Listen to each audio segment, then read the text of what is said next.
এই দাবিগুলির মধ্যে একটা দাবি হচ্ছে যে তারা নারী পুরুষের সমান অধিকার চায়। এই সমান অধিকারের নামে কোরআনের আইনকে তারা প্রত্যাখ্যান করতে চায়। তো আসলে কোরআনের বিপক্ষে যুগে যুগে যারাই ইসলামের বিপক্ষে, কোরআনের বিপক্ষে গিয়েছে, তারা ইতিহাসের আস্থা করে নিক্ষিপ্ত হয়েছে। কোরআন সুন্নাহর আইন বিগত দিনে ছিল, এখনো আছে, ইনশাআল্লাহ কিয়ামত পর্যন্ত থাকবে। তাদের একটি দাবি হচ্ছে যৌনকর্মীদেরকে শ্রমিকের স্বীকৃতি দিতে হবে। আসলে এটি একটি হাস্যকর দাবি। তারা যদি যৌনকর্মীদের শুভাকাঙ্ক্ষী হতো তাহলে তাদের জন্য তারা পুনর্বাসনের দাবি করতে পারত।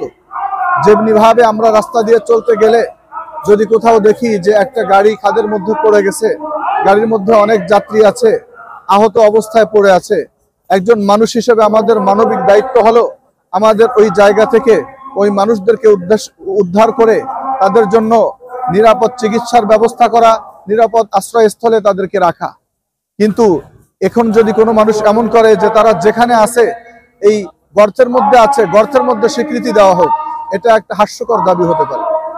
মূলত যৌনকর্মী যারা রয়েছে, অধিকাংশ আমরা বিভিন্ন টেলিভিশন সাক্ষাৎকার বিভিন্ন জায়গায় দেখতে পাই, কেউ স্বেচ্ছায় এই জায়গার মধ্যে থাকে না এবং এই কাজটাকে তারা অপমানজনক মনে করে। তো প্রত্যেকের দাবি হলো এই জায়গা থেকে তারা বের হয়ে আসতে চায়। তো এদের জন্য সুন্দর কোনো কর্মসংস্থানের ব্যবস্থা করা, যাতে করে তারা স্বাধীনভাবে সম্মানের সাথে সমাজের মধ্যে অন্য 10 জন মানুষের মতো বসবাস করতে পারে, এমন ব্যবস্থা করা। তাদের জন্য এখানে স্বীকৃতি দেওয়া, এটা মোটেও তাদের জন্য সম্মানজনক অবস্থান নয়, বরং এটা তাদের জন্য আরো অপমানজনক অবস্থা এবং রাষ্ট্রের স্বাভাবিক পরিবার কাঠামোকে ধ্বংস করা। প্রত্যেকটা যৌনকর্মী তারা চায় স্বাভাবিক জীবনে, পারিবারিক জীবনে ফিরে আসতে।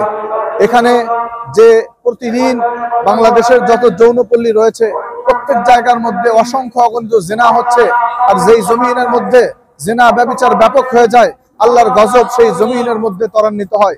এজন্য আমরা যদি আল্লাহর গজব থেকে বাঁচতে চাই, এ সকল যত যৌনপল্লী রয়েছে, যারা এর মধ্যে রয়েছে, তাদেরকে এই জায়গা থেকে উদ্ধার করে তাদের জন্য নিরাপদ কর্মসংস্থানের, সম্মানজনক কর্মসংস্থানের ব্যবস্থা করে তাদের জন্য পরিবারের ব্যবস্থা করে দেওয়া।